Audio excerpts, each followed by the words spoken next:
Welcome to this ICAEW Insights In Focus podcast special edition. This podcast is split into 2 episodes. Here's episode 1.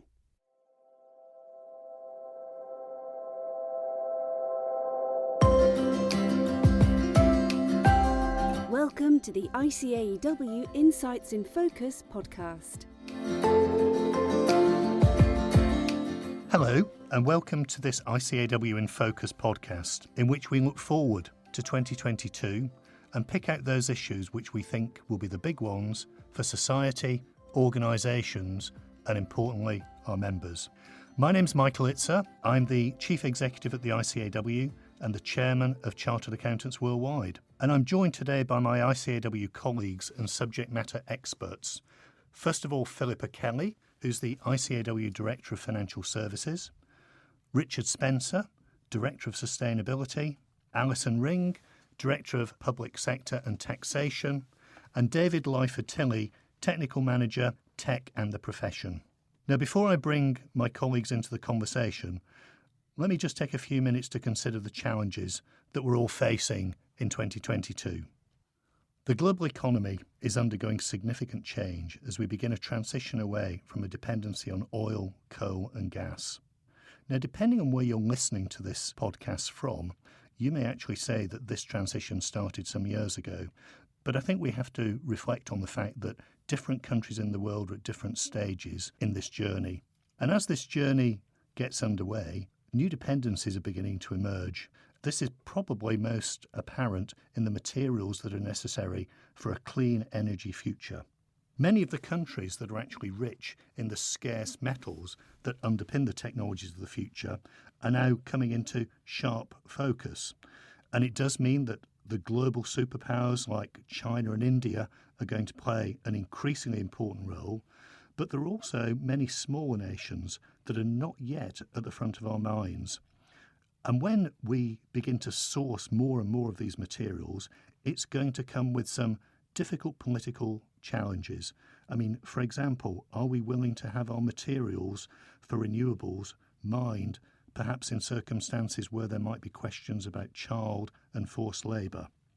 And what is going to be the responsibility as organisations sourcing these products and consuming rich nations to make sure that the prosperity exists in these places, to make sure that that doesn't happen? Coal is clearly on its way out. At COP26 in Glasgow, history was made with a commitment to end burning coal and to phase out subsidies for fossil fuels. It also resulted in a commitment to support the new ratcheting mechanism to accelerate the reduction in emissions. However, we've got to be cautious here because some of the poorest rely most on hydrocarbons. And if there's going to be a fair and equitable transition, those of us that are in the more developed and richer nations have got to ensure that the death of coal doesn't spell disaster for billions. So with those messages from COP26 still ringing in our ears, how are we going to turn all these promises into action? Most governments are thinking about rebuilding a future out of COVID that uses words like green and fair. For that to happen, we're going to need skills and government policy that underpins things like levelling up and investment. We have to learn the lessons of the 1970s when we didn't plan for a new economy. And now we must make sure that we have the skills needed for a decarbonised world. Inflation is very much back on the agenda, and companies across the globe are having to understand what new inflation highs mean for their businesses and for those of their suppliers, partners and customers. One of the things driving this inflationary pressure is supply chains. And supply chains will have to become more agile, data-led and transparent to accommodate those issues like modern slavery, climate and other risks. This doesn't mean that just-in-time has quite gone away, but it does mean that we're going to have to be cost efficient and that procurement and supply chain planning will no longer revolve entirely around cost. Let me now invite some comments from the team. So Alison, what are your thoughts on the global economy? Well, I think I'm going to take an optimistic view, and our hope is then that the recovery from the pandemic will be as strong as possible, although we won't know for some time the extent of the permanent scarring to global prosperity from the pandemic. The bottlenecks seen in the last half of 2021, they should ease as supply rises to meet demand. But there could still be problems in some sectors, especially if further waves of the virus adversely affect manufacturing output. Then I think that interest rates are likely to rise further as the central banks respond to inflationary pressures. I think the rates rises are likely to be cautious and gradual given the potential risks to asset values. And there's the expectation that inflation should come down in the second half of the year once we pass the anniversary of the recent bursts of inflation. However, central banks are likely to remain worried until they see that happening. And then if you look at developed countries, including the UK and the US, they're upping their investment in infrastructure. And that should be positive in terms of economic stimulus. And that's in distinct contrast to the austerity policies we saw following the 2008 financial crisis. And policymakers are hoping not to repeat the low growth of the last decade. But despite all of that, I think public finances will remain stretched. The extra debt taking on during the pandemic increases the exposure governments have to interest rates. And the ageing societies across the whole of the world continue to put pressure on public health and welfare systems. And that's squeezing the amounts available for other public services. And also we're seeing then some countries put up taxes in response, including here in the UK. And of course, we still don't know how much longer the pandemic will continue to persist and affect us all.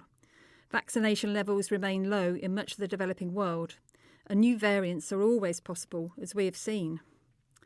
There are some signs, though, that the global economy is adapting, and then the hope will be that the shake-up in ways of working will help unlock the productivity puzzle that's been hampering economic growth in recent years. So, Richard, can I bring you in here? I mentioned the green and fair recovery. What does that mean to you?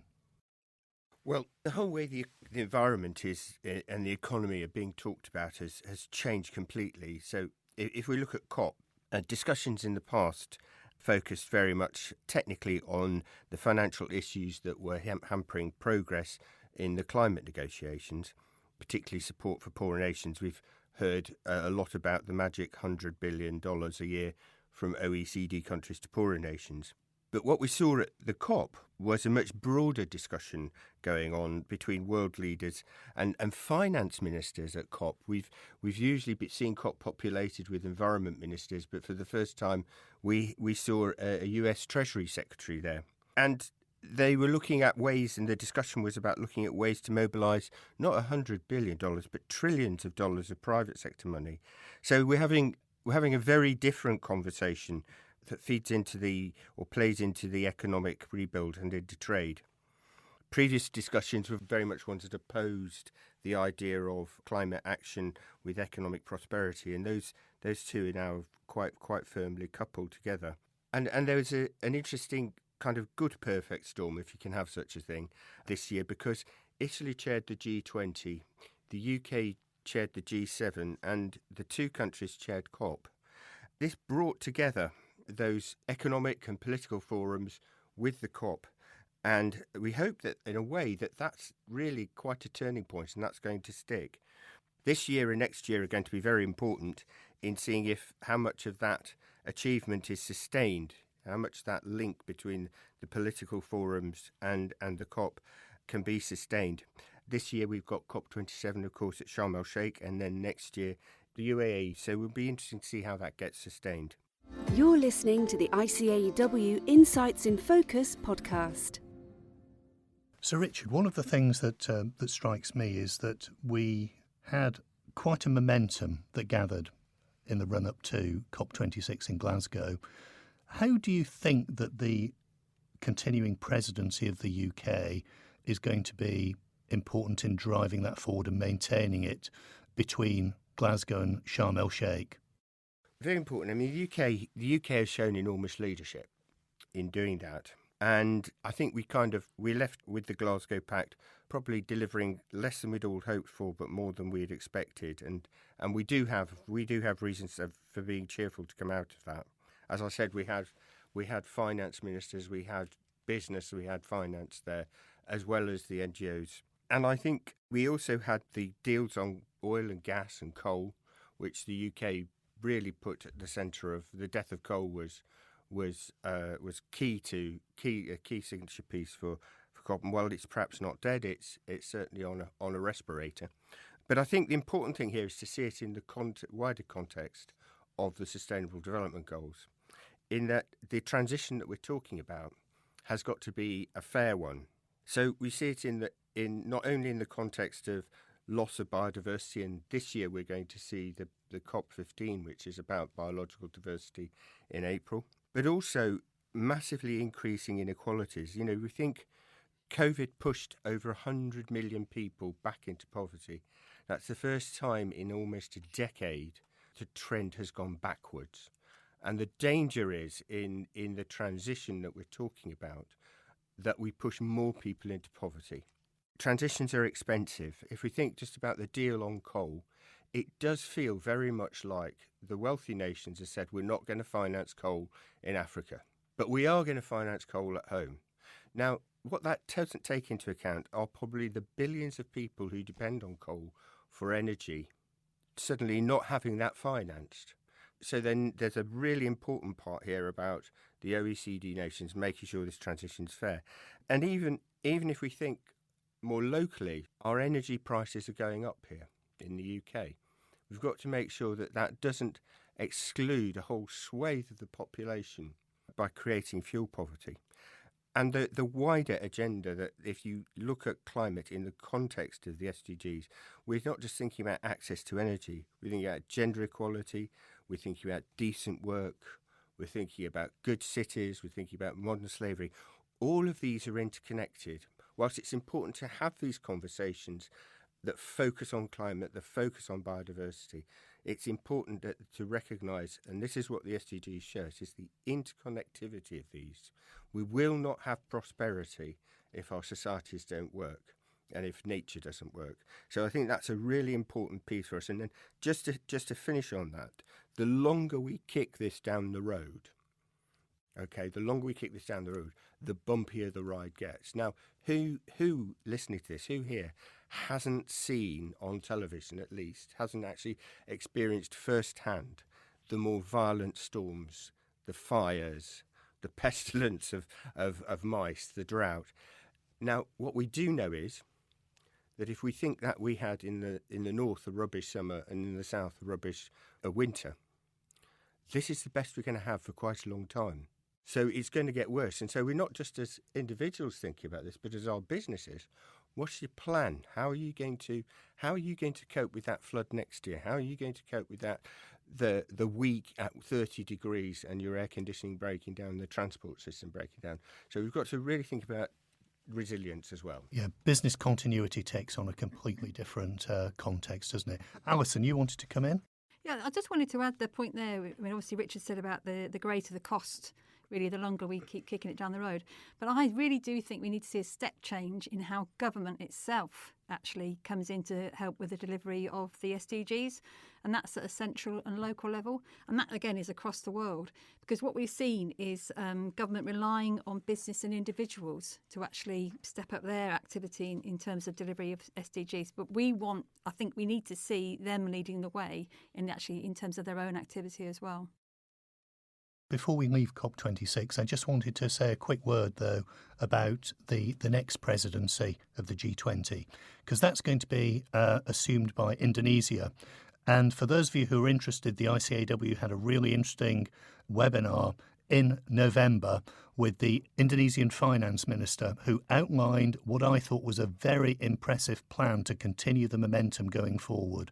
So I think we all need to recognise that many countries are committed to this agenda, and we're going to see different politicians carrying the torch now forward. Really was very impressive. I can commend it to you. Let's turn to a different topic then. So inflation. That's a subject that we haven't talked about for quite a few years, but it now appears to be rearing its head again. So what are your thoughts on this, Alison? So as I mentioned earlier, really, I think higher inflation will in theory be temporary as energy production and supply chains respond to the recovery in demand. But I do think a risk of an inflationary spiral can't be ruled out. But higher inflation does actually help reduce the debt to GDP ratios because it inflates away the public debt, although that's less so in the UK because we have the index-linked gilts. Philippa, is this a time for you to come in? So what are your thoughts on inflation? Like you say, it's something that we perhaps haven't discussed for a very long time, and now it's appearing in every conversation that I'm having at the minute, certainly. So a recent description I heard about the inflation we're seeing at the minute is the ketchup in the bottle problem. So you want a bit of ketchup, but then actually once it starts to come out, you end up with a lot more than you wanted or you bargained for. So whilst we do need some inflation to get out of such a low rate environment that's persisted for a long time, actually the amount and the unpredictability that we're seeing at the minute isn't necessarily something that businesses or individuals are finding straightforward to get a handle on, given we haven't seen inflation for such a long time. And I think to go back to the point we were talking about in terms of fairness, when we think about those big macroeconomic variables and how we see them changing, inflation, interest rates, house prices is certainly one that is bumpy in the UK, in other economies as well. But what we are seeing is the possibility for more innovation in the mortgage market and new thoughts about how we increase affordability of housing over the next few years. So something that the government is keen on, but also looking at things like 40-year mortgages. So if we are going into a more unpredictable economic environment, is that something that there is going to be demand for in the market? Because we've actually seen a 40-year fixed mortgage come out recently. And when we're thinking about the impact of inflation, people also need to take a closer look at their personal finances. So the Financial Conduct Authority in the UK did some research recently where they looked at the volume of people holding their savings and cash, and there's going to be a real push to get more people to invest rather than save in cash. And one of the reasons for that is because of the risks that inflation causes to the value of that when we're coming to a time where people need more money to provide for themselves in later life, or simply to deal with unexpected events that life throws at you, as we've seen over the past year or so. And Philippa, we shouldn't forget that perhaps not everyone on this call is quite as close to the financial services sector as you are, but certainly in the banking and insurance sectors, they'll probably be welcoming higher inflation and time being called on a low interest environment, because for the past decade they've actually had a pretty difficult time, haven't they? Yeah, it's been quite challenging, and not only in terms of the income for those types of businesses, but actually what you can do in terms of products, how satisfied your customers are, and the flexibility that you have has all been very constrained. Well, let's see if there's a new dawn coming. So can we turn now to perhaps jobs, skills and levelling up? So, Alison, your thoughts on this area? Well, I think the good news is that really across the world there were various support schemes that kept unemployment down during the pandemic, but we're still seeing significant shifts in the workforce between sectors, and I think that's likely to continue this year. And many employers are struggling to find the skilled workers they need. And although the government has increased the budget for further education in recent years, there's still a big skills deficit that needs to be addressed. We've got a growing number of school leavers coming over the coming decade, and that should help meet some of the demand from employers. Although, of course, that's got resource implications for colleges, universities, and particularly apprenticeships where the budgets are tight. I mean, my thought there is, will we have people with the right skill set? Because I think we often talk about these jobs that they are going to go into don't actually exist at the moment. So are we actually providing our students, our younger people with the right skill set to do the jobs that are going to be coming along? And then going back to the levelling up agenda, that's, obviously a very hot topic across the world, really. And it's starting to become a bit clearer. Obviously, last year we had the big infrastructure investments announced in the major transport across the UK, that is. But there's many areas still to address because there's lots of regional disparities in economic activity. So there's greater clarity needed on how local government particularly can play their part, as well as what the government can do to invest in skills and training. I think really overall there's going to be, even if we have a levelling up vision, how is that going to be delivered and who's going to deliver it? Because have we actually got the resources, not necessarily the money, but actually have we got the people to actually get the shovels in the ground to deliver this levelling up agenda? So Philippa, from your perspective, what's your view on the labour market? So I think, like Alison says, it's not just the way we work that has changed throughout the pandemic. It's actually the shape of that working population. And there's slightly different challenges on both sides. So I think we're still continuing to see the evolution of what that labour market looks like during and post-pandemic. And at the minute, there's a lot of different stories still unfolding. So if we look at the trends around older workers leaving the workforce and then potentially re-entering, but re-entering in lower amounts than perhaps were initially assumed. The impact on women and those with caring responsibilities in particular, and immigration as well. So I think it will still be a while till we figure out what our labour market looks like going forward. So those policies and the support to get those people who are able to work and who want to work back into work are going to be really important. And we've seen things like the Kickstart scheme, which is full of potential, but the effectiveness has been questioned. We know that there are parents and carers who are missing out on things like tax-free childcare. So I think as well as looking at perhaps new incentives and policies, we also need to make sure that the incentives and systems that we do have are working before we bring in new ones. And I think many businesses are still thinking about their approach to hybrid working or remote working. So we know it's got some benefits, for example, around inclusion, but it's also got disadvantages. And thinking about what that longer term balance will look like and the impact that has on cities and town centres. So whilst it feels like we should be able to reflect in the time that's passed since the start of the pandemic and seeing this change, I think we're still very much in that evolution and seeing where we will end up and what the long-term implications of that will be. Yes, I don't think we're going to know how that story's going to end for perhaps a little while just yet. We hope you enjoyed this episode. If you want to hear more from ICAEW, subscribe on Apple Podcasts, Spotify, or wherever you get your podcasts.